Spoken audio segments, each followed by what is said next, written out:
Hello, my name is Teresi and I'm doing the voiceover for this presentation. Teaching in Pairs is part of a course program organised by Dr. Nellie Deutsch on WizIQ. This presentation is part of the online activity that occurred during the live class on October 20 and 24, 2014. The two teachers involved in this mini presentation are Susan Dixon and myself, Nevis Teresi. I'm an Australian in Italy.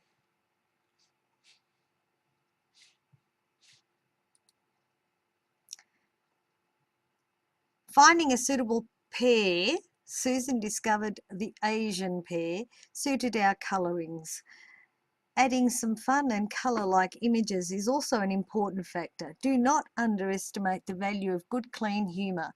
Show your students or learners that you too are human and definitely not infallible. The first question we asked ourselves was, had we really understood the meaning of teaching in pairs? Obviously, the whole process of being in a breakout room was to virtually practice this form of collaboration among the teaching staff. This is a good definition of co-teaching, which is another way of putting it. Co-teaching, I quote, co-teaching involves two or more certified professionals who contract to share instructional responsibility for a single group of students, primarily in a single classroom or workplace, for specific content or objectives with mutual ownership, pooled resources and joint accountability, unquote. This was taken from Friend and Cook, year 2000. As you can see, we've mentioned that two heads are better than one.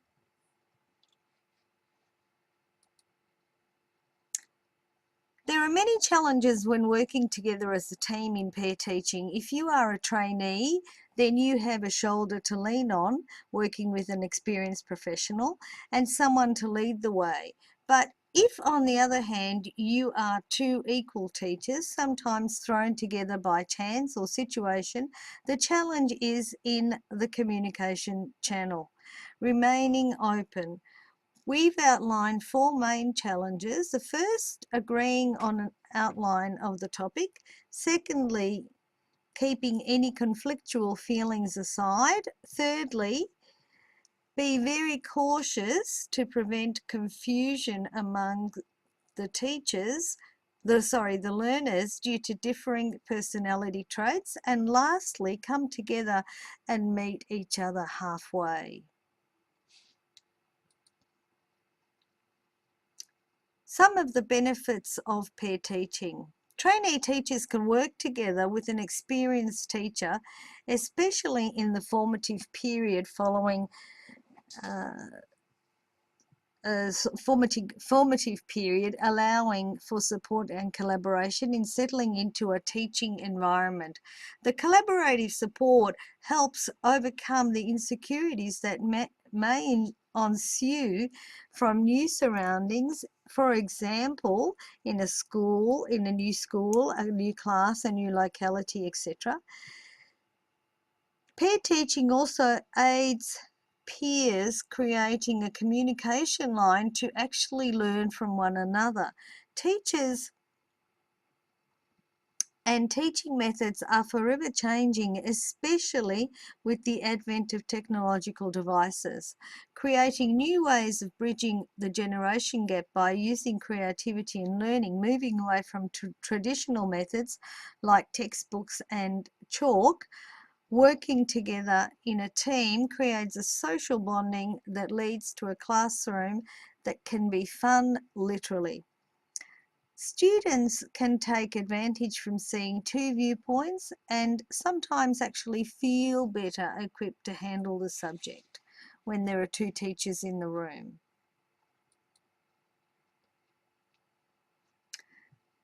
Some tips to bear in mind.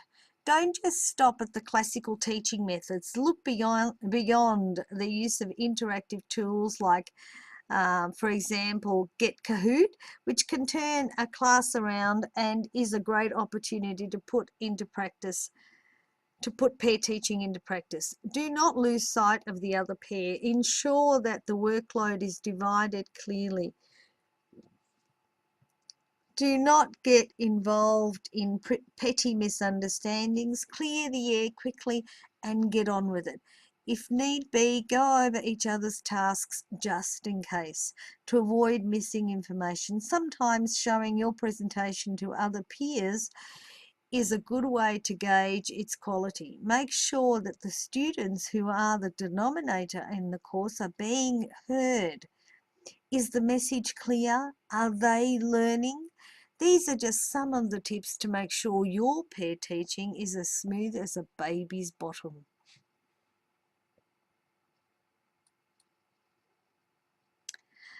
Dr. Nellie gave us about 20 minutes, divided in 2 lots of 10 minutes. We were able to use the microphone for communicating, and one of us had the video camera, as you can see. That's actually me. The work we did on the whiteboard, we saved as a screen capture image and have included what the board looked like at the end of the 2 sessions at the end of the 20 minutes, leaving us with an idea of what to do.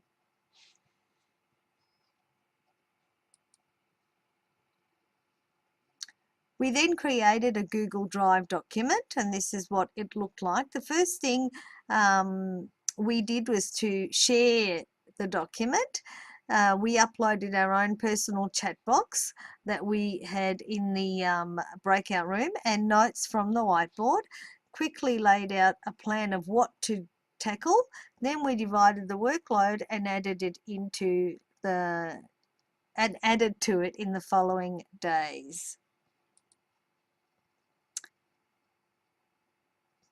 This is an idea of what the plan looked like in the Google Drive document. When the plan was clear enough, we set to work finding snippets of time here and there to fill out our slide presentation in time for the next class on October 24th with Dr. Nellie and all our other colleagues.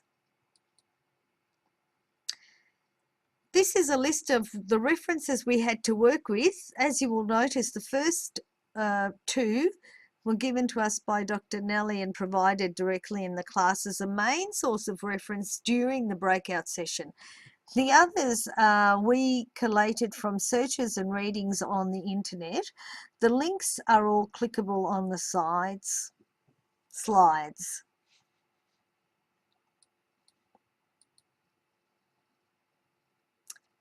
We hope you enjoyed our presentation, and we look forward to our next teaching experience together.